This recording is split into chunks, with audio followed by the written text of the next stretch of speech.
The following podcast contains spoilers and words that my mother would prefer I did not say. We watch the thing. We watch the thing.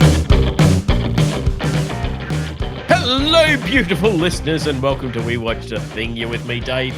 You're with him, Billy. Wimmy wham wham wazzle. No, fuck off. If I'm in charge, you're not allowed to do it. You had some good gusto going on just then, my friend. You ruined it with your fucking fake catchphrase. Not happening. It's catching on. It's a thing. It's a thing. Stop.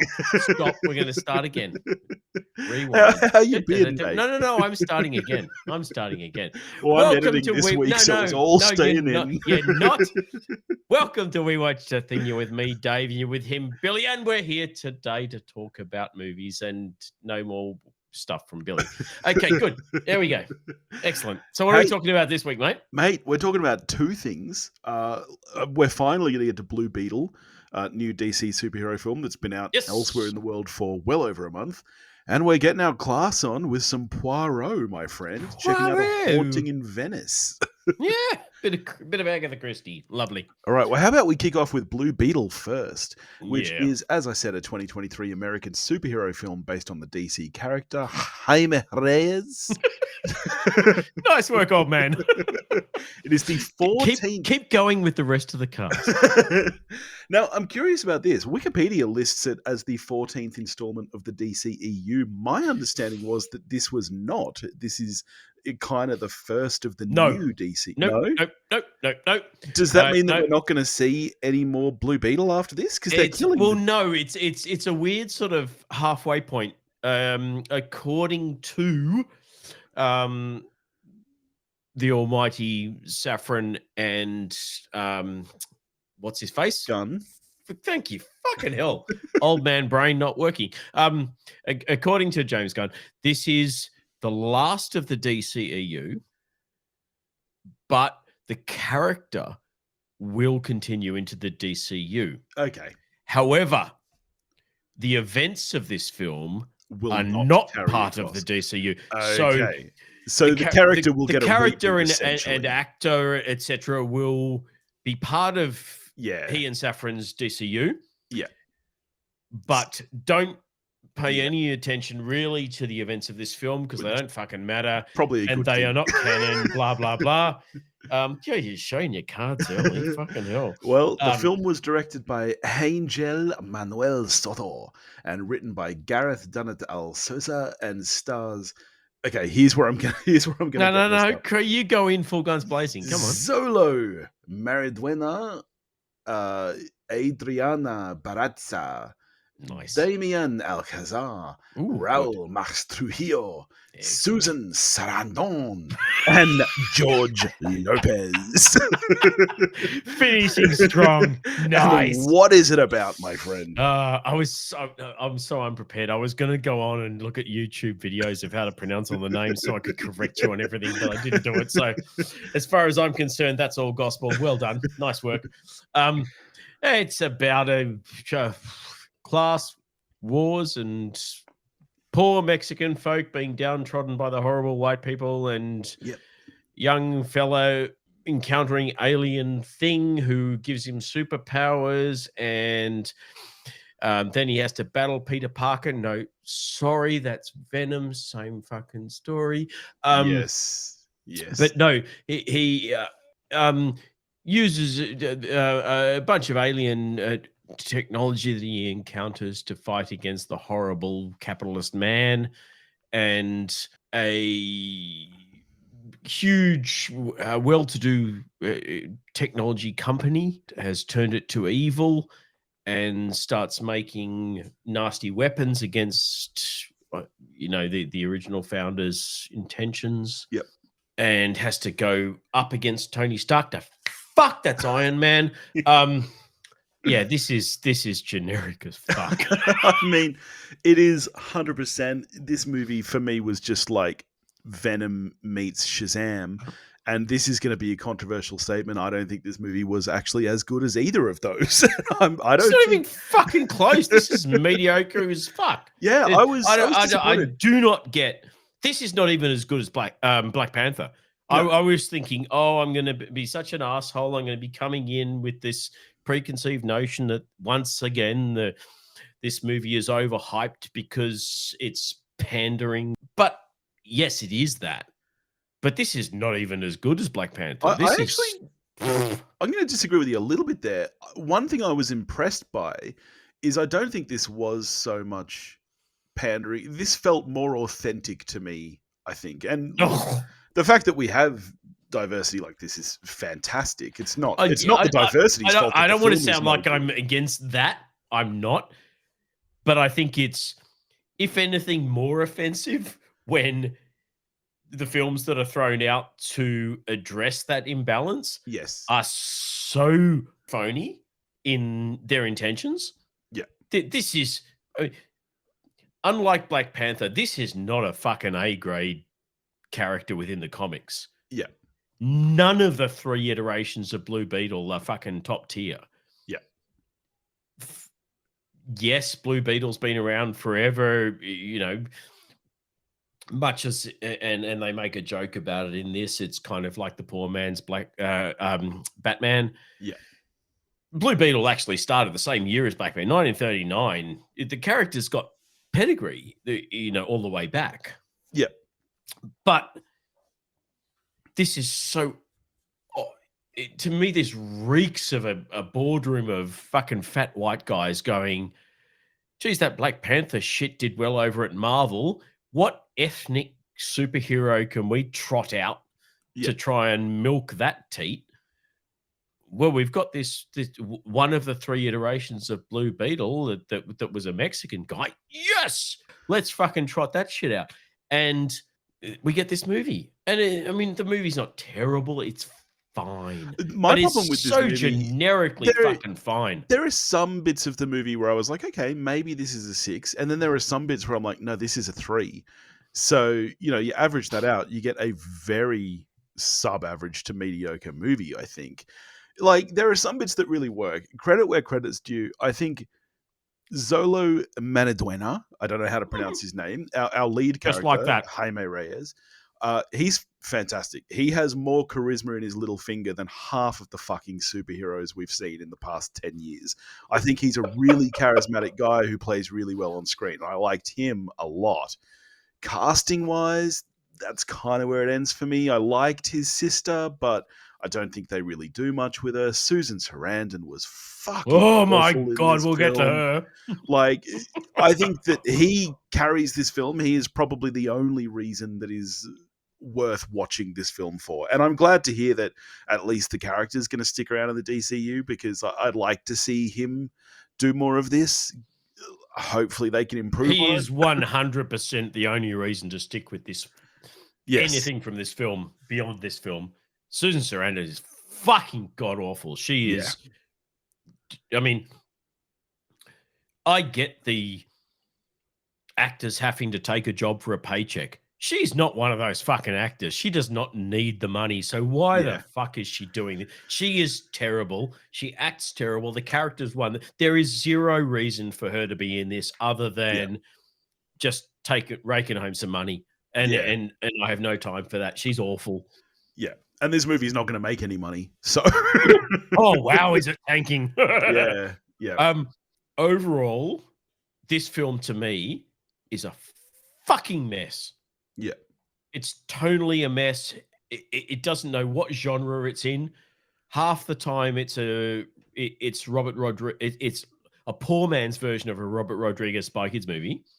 Yeah. And everything from it, from George Lopez being irritating, just shining a light on that comparison because he was in Sharkbound and Loverboy. But the whole family dynamic for the first half of the film, they're irritating as fuck. They're horrendous. I hated all of them. Again, I don't mind his sister. Oh, God, she was so annoying. For the first half of the film, she's the Aquafina of fucking Shang-Chi. I haven't seen Shang-Chi. Oh, God. You don't belong. You're the fucking... You're better than this film. Yeah. You've been given the annoying chubby comedic sidekick role that Yeah. every fucking superhero film seems to have. Yeah. From Ned in Spider-Man through to Happy in Iron Man, every fucking superhero film needs a chubby comedic sidekick. Yeah. And it's getting it is so tired by now. These films are so generic by this stage. And I say that as a fucking comic fan and superhero fan, I will watch all of these things like Sam Hurley, our mate. I will watch every one you throw at me, even if I'm hating myself while I do it. Yeah. And at this stage, it's more of that than enjoying it. Yeah, because definitely. they're so fucking color by numbers now. Yeah. I joked about it. 100%. I joked about it at the start, but the plot of this film is the same as Iron Man, Ant-Man, fucking, elements of Shazam. Yeah. My God, how many of these fucking films do we need to see with a different costume and no other difference before they start actually going, you know what?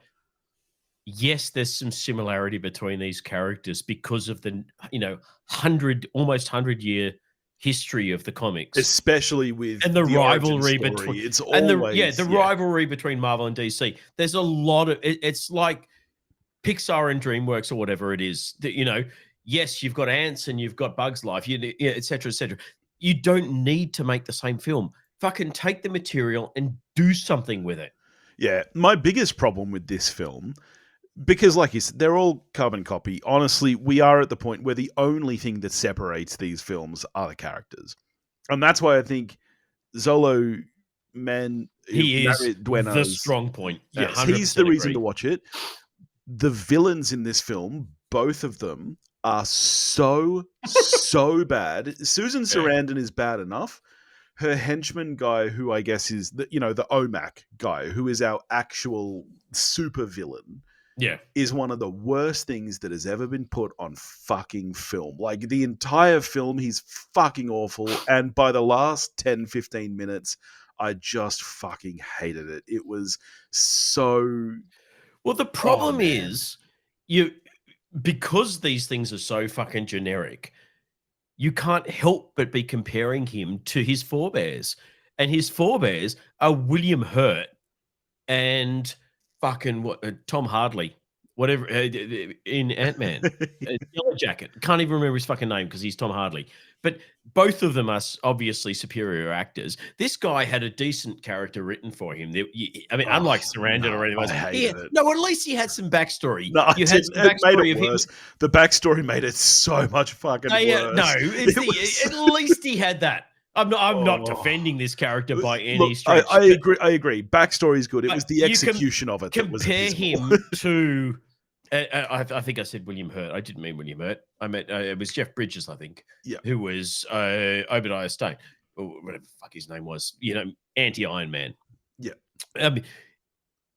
You had so much more character there because you had a great actor. Yeah. And then you go and trot this shit out, this generic as fuck, but you don't even have a good actor. You don't even... No. I mean, he was fine. I shouldn't be fucking level. It's not him, it's the writers. But you don't have a great character. You've got zero fucking depth to it. And especially, one thing I really hate with these films is when the villain is... and in this film, it literally is a carbon copy of the hero. Like, it is... they literally, like, download his data or something. It's invincible. You can't beat that guy. Like... This is seriously Iron Man and Ant-Man. Yeah. They are all the exact same fucking story. Yeah. Company started by a guy with good intentions who disappears for reasons. Evil person takes over the company, turns it to making nasty weapons. Yeah. Uses said technology to empower a guy with the same technology but slightly fucking better than our hero. Yeah. It's Yellow Jacket in Ant-Man. It's fucking whatever they called him in Iron Man. It's the exact same fucking story. And along with the rest of the world, I'm fucking done with it. If you can't, with your room full of fucking writers that they have on these films, come up with something moderately more interesting, don't make the fucking movie. Yeah. You've got people out there with one or two writers coming up with more original concepts than these Marvel and DC films that 100%. have 15 fucking But you know people what? in a room. But and I think that's the problem. It's a little bit of that, too many cooks spoil the broth. If you have one person in full creative control of a project, something that they're actually passionate about, that they come up with conceptually and workshop it, that is so different to 10 people being talked down to from an executive. Okay, this is where the franchise is heading. This is what you need to include. These are the beats you have to hit. That's why it's so formulaic, because I mean, it literally is. They're working to a formula, and the formula no longer works. When the formula started, I mean, 15 years ago now with Iron Man, I guess, was when this whole boom kind of kicked off. Yeah. There was still some segments of originality to that. We're at the point now where we are so oversaturated with it. It just, I hated this. What they don't seem to get is that the source in the source material, so the comics, I mean, the nature of that medium is repetition. Yeah. You've got rival companies outdoing one another with, and writers and artists like flipping back and forth between them. Don't forget. So you have that similar to the Pixar DreamWorks thing. You do have this repetition. There's a finite limit to how many different fucking powers and characters and all that sort of shit people are going to have. Yeah. And you do get a lot of repetition between them. But the repetition is spread over fucking decades. Oh, yeah. And thousands of issues of comics. Yes. So it's not even remotely as on the nose as when you trot out movies within 5 years of each other with the exact same fucking plot. Oh, less than 5 years of each other. Like, here we are, like I said, 15 years in since Iron Man. The MCU alone is over 30 films. That's more than 2 films a year.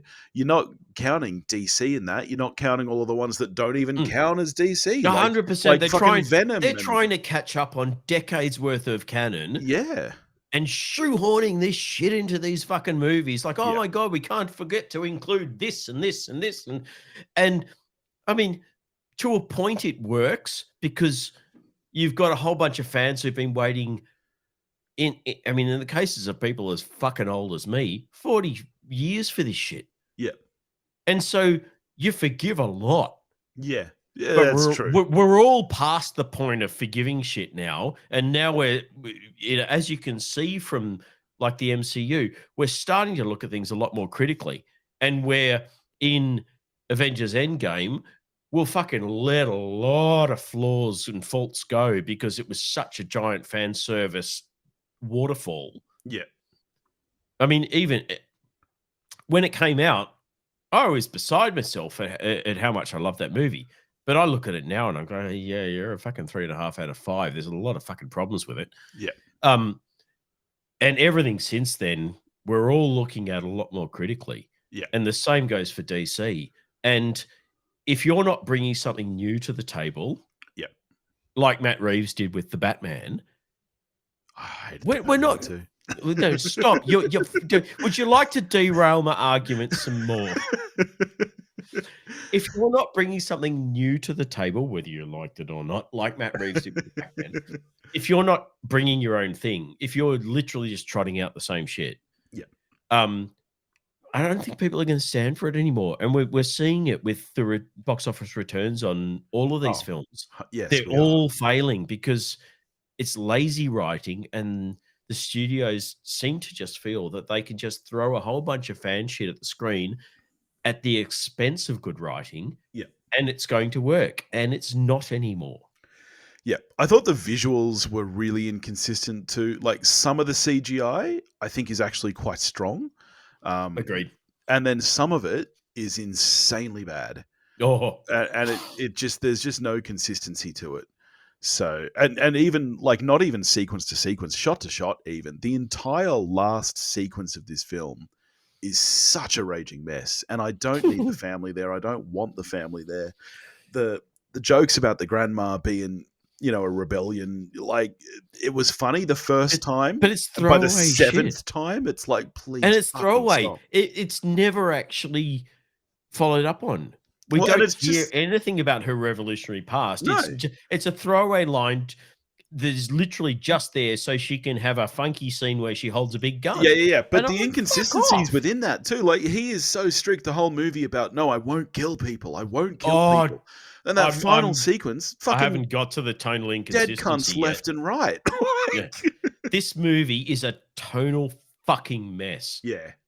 It is 50% literally aimed at an 8-year-old. Yeah. Robert Rodriguez Spy Kids movie. Yeah. But it's not as good. No. Like I've said before, Rodriguez has stopped being the great director he once was. But that's probably untrue. He's now a great director of kids' films. And the Spy Kids movies are pretty much at the pinnacle of that genre of film. Yeah. They're great for what they are, and nothing is quite as good as them for that. Yeah. This 50% of this is trying to be that, and not as good. But the problem is the other 50% is a fucking R-rated action movie where people are getting fucking killed left, right, and center. There's dick jokes galore. Yep. And how do you meld those two together? You go literally in one scene from an erection joke, someone being impaled on a giant metal leg of a bug vehicle. Yeah. And then you're doing a fart joke that belongs in a Disney movie. Yep. The directors of this are fucking horrible at their job because that's where I level the main criticism of this, which is the tonal inconsistency, which is what kills this film. I don't even want to talk about this anymore. We've spent way too much time talking about what is essentially just a pretty shit movie. I'm a 4 out of 10. Yep. I think sounds about right. Just not good. I don't feel. I mean, apart from Susan Sarandon, who should have said no, and I unless we hear that she's got some sort of mental issues, I have zero sympathy for her bad performance. I think I'm glad that the main guy is going to be in more stuff. Yeah, same. And hopefully his Jordana Brewster clone Offsider. She did look identical. Which, wow, yeah, a bit. Yeah. I hope the two of them continue in the DCU. I can happily do without the rest of that fucking family. George Lopez, fuck off. God, you're annoying. Yep. The grandmother, God, you're annoying. Annoying sister, go away. I don't want any of you. Yep. I can happily do without this film for the rest of my life, but I'm happy with Jaime and his hot girlfriend being in the DCU, as long as they don't bring anyone with them. All right, let's move on. A Haunting in Venice is a 2023 American murder mystery film produced and directed by Kenneth Branagh, who reprises his role from the previous films from a screenplay by Michael Green, loosely based on the 1969 novel Halloween Party by Agatha Christie. Serves as a sequel to Death on the Nile and is the third film in which Branagh plays Hercule Poirot. Hercule Poirot! And apart from him, it stars Kyle Allen, Camille Cotton, Jamie Dornan, Tina Fey, that surprised me, Jude Hill, Ali Khan, Emma Laird, Kelly Riley, Ricardo Son, there's too many names, and Michelle Yeoh. And what is it about, Dave? There's too many names. Are you an Agatha Christie fan? I feel like we've spoken about this and you are. Look, I'm an Agatha Christie fan in general terms. Yeah. I've not read a lot of Agatha Christie. Yeah. I wish I'd read more than I have, but time is precious and I've not got around to it. Yeah. But I feel like I have a rather arrogant view of how Agatha Christie should be brought to screen. And I'm quite happy, even having not read a lot of them, to throw criticism at the likes of Peter Ustinov, who I don't think should ever have been fucking cast as Poirot in like Murder on the Nile, for example. So I have an emotional attachment to Christie beyond probably what I should, given how relatively little I've read of her So 9,054 novels. So have you liked the I have not seen the other Branagh films, and I know that they're quite divisive. Most people I know reckon they're absolute turds. Our mutual Oh, friend that's Julio from the harsh. Contrarians loves them from memory. From memory, he's a big fan. He has problematic taste. I love him, but he's, love you, Julio. Look, they're not horrible, Yeah. but they're not great. Given if anyone should be able to make these great, it's probably Kenneth Branagh. Yeah. He's British. He's got a great sensibility. He is a genuinely good director Oh, he is. Yeah, yeah. and He's done a some great work in genuinely the good actor. past. Yeah. And I think he acts the role of Poirot well. Yeah.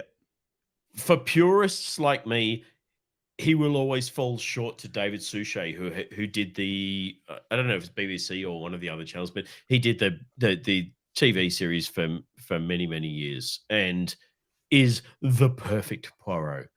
Yeah. Much in the same way that if you're looking at Sherlock Holmes, Jeremy Brett, who did the BBC series, is absolutely the best Sherlock Holmes of all time. Yeah. So But I had not. Branagh is good. He's good. And the first two films, I was fairly critical of them, but they're competently made. I just think both of them missed the mark in terms of capturing both the tone of the novel and also really getting the Poirot character just right. Yeah.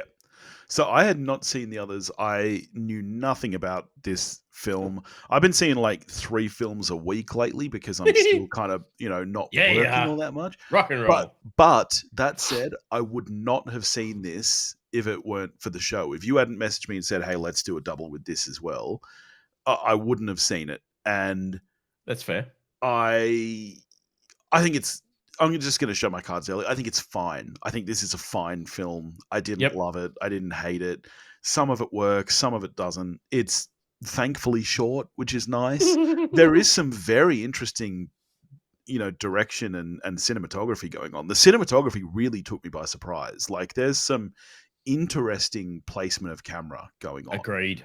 Yeah, really agreed. And again, some of it works, some of it doesn't. But when it does work, the biggest problem with it is that even when it does work, it draws attention to itself. And I feel like great cinematography shouldn't. It should serve the story, and you should sit there and you can sometimes think, "Oh, that's an interesting shot," but it shouldn't take you out of it. Whereas with this, there were several where you're looking so much at the placement of camera and the composition that it was just kind of distracting. So yeah, I mean, I think this was fine, is where I'm landing. What about you? Did you have high expectations for this one? No, absolutely not, because of the first two Branagh Poirot films, which I thought were flawed. Let me put it that way. Orient Express was fine, but it wasn't a patch on the 1970s Orient Express, for example. Yeah. Adaptation of Death on the Nile had a great cast, as all of these do. They're all fucking wonderful on paper, but it was so flat and boring, which, given the cast list, is astonishing. It was an achievement to make it that boring. I think this is probably the best of the three. Yeah. And I think direction and cinematography were outstanding. Yeah, right. I was impressed from start to finish. I mean, to a point, it almost got to the stage where it felt like the cinematography was grandstanding and trying to be impressive. Yeah. Every fucking angle, every shot was impressive. It was like they sat down and went, well, we could just shoot them like this, but what if we fucking came through that window? Yeah. That'd be a great shot. And but it was engaging from start to finish from that point of view. Yeah. I think the acting was great. Yeah. Yep. The only real problem I had with the film was it lent a little bit too much into the horror. Right. And that's the Okay. thing. Well, that's the thing that intrigued me. And I messaged you earlier before I saw it saying, I'm intrigued because the trailer of this makes it look like a fucking horror movie. Yeah. But it's Agatha Christie. Which again isn't necessarily new to Branagh. Like it was Dracula that he made, right? Was it Dracula or Frankenstein? Dracula. He did it. No, Frankenstein. Frankenstein. He did that. I think he did the shitty Frankenstein that had De Niro in it. Yes, that's right. He did. Yes. But I mean, that's meant to be supernatural. Yeah. This is Agatha Christie. It's murder mystery shit. Well, and granted, this is a murder mystery about a seance. And I had assumed that they were just marketing it like this because they wanted to get people in the door. And Agatha Christie doesn't draw people in as much as a fucking Conjuring style ghost movie. Yeah. But and the film played out like I thought it would, which is the first act, we're teased with all this supernatural shit. Yeah. Act 2, Poirot debunks all that shit and shows that it's all fraud and it's actually a murder mystery. Yes, that's what I'm here for.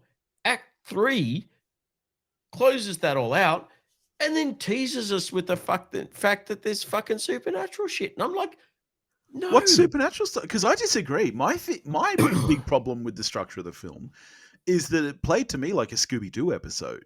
Very much. Yeah, where it's like, okay, there's supernatural shit happening, but the whole time you're waiting for Poirot to pull the mask off someone for them to be, oh, you meddling kids. If it weren't for these meddling kids. Because that is what the film is. There's no actual supernatural stuff happening at all.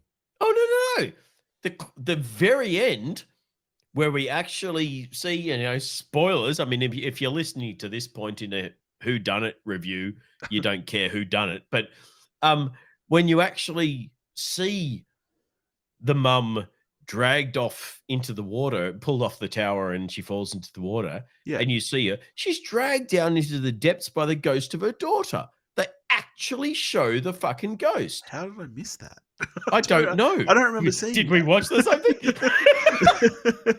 No, all the way through it's teased, and they sort of tease. Oh, Poirot saw this ghostly kid. Oh no, don't worry, it's one of the kids from before. But then they actually show that the kid that he saw is the dead daughter when she was a kid. So but then it's revealed that he's just tripping. Yes, he's just tripping balls. He's tripping, but if he's tripping, how does he know what the daughter looks like as a kid? He saw the photo clearly. He's an inspector. Right. He notices things. But further along in the story, he's not there when the mother is actually... I mean, yes, he sees a ghost appear in the sky and pull the mother backwards so she falls off the ledge. Yes. Oh, yes, he does. Sorry. Yes, I do remember that. Some remnants of fucking psychotropic drugs in his system. He imagined that. Did he imagine that mother underwater being dragged down by the ghost of her daughter? Well, I mean, maybe. I guess that's the thing about a film is that you don't know. Like... Well, he's not in the water, so I'm pretty sure he's... No, this is Branagh, like, teasing, oh, maybe it was all super... And that, I think, was bullshit. Otherwise, I think this was a 4 out of 5 film. Oh, nah. See, one of my other problems... Because of that, it ain't. One of my other problems, apart from the whole Scooby-Doo-ness of it, because, don't get me wrong, I like Scooby-Doo, but I watched Scooby-Doo expecting Scooby-Doo. I didn't go into this expecting Scooby-Doo, and that's exactly what it was. So you wanted Death in Venice to have Branagh unveiling the killer and then pan across the room of suspects and have a great day, and they're going... That's what it felt like. That's what the whole movie felt like to me. And I wanted it to take itself a little bit more seriously. I feel like tonally the movie is a bit of a mess because it's like it's taking itself very, very seriously while simultaneously feeling really cheesy. I think this movie came across really cheesy and campy, and that contradicts with the own vibe that it's trying to put out. But I just thought it was really... I didn't love the structure of the film. I didn't love the mystery. It didn't really draw me in. And one thing I hate in a film is when it's very difficult to go back and look at the clues yourself and say, yes, I could have figured that out. Because, like, okay, sure, Poirot is a great investigator. He's also tripping balls all night. And at the end, when he's putting everything together, it's like, so much of this is speculation. And I agree 100%. That is the major fault. And this is probably not one for Branagh. This is probably one for Christie. And I haven't read Halloween, so I don't know if this is a problem with the book as well. But I agree.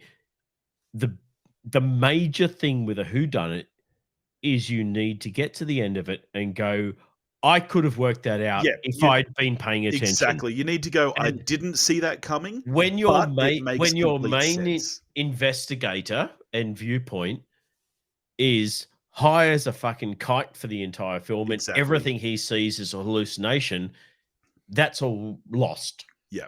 And that's why, I agree. That is a failing with this. But in the absence of more knowledge, and I probably should have done more research, but I don't know whether to level that criticism at Kenneth Branagh or at Agatha Christie. Yeah. So all in all, I guess I'm a 6 out of 10. It's above average. It's not, like I said, I didn't hate this film. It was a fine film, and there were good elements to it, but overall, I just think it was a little weak for me structurally. I thought all the acting was pretty good. Tina Fey is one of those people who I just find naturally distracting because of who she is. Like, it's hard to take her seriously as a character, even if she is playing a kind of over-the-top SNL type character, which I think she is in this. But apart from that, I think all the acting was good. And yeah, I think this is a decent watch, but I wouldn't be like, rush out and watch it. I'll go a 7. Yeah. I think overall it's probably the best of the 3. Yeah. I think Branagh is flawless and not, as I said, he's not hashtag my Poirot. That's David Suchet, but I think he is better and better every time he comes out in this role. Jamie Dornan, I think, is fantastic in this and probably won't get any plaudits because it's not a flashy role. Yeah. But I think he's doing that PTSD post-war thing, and I think he is outstanding. And I've been critical of him in the past because, you know, he's the 50 Shades guy. But he is showing that he's actually a fucking really good actor. Yeah. Yeah, I agree. He is good. More than those shitty franchises, and I think he should get some plaudits for this. Yeah.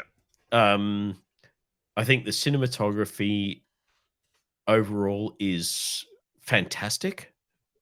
Yep. But yes, the overall the story and the script let it down a little bit. So I'm a 7, but it's probably a high 7 for me. I was sitting there genuinely impressed with the look of the film from start to finish. So that's got to count for something. I'm a high 7. Yeah, nice.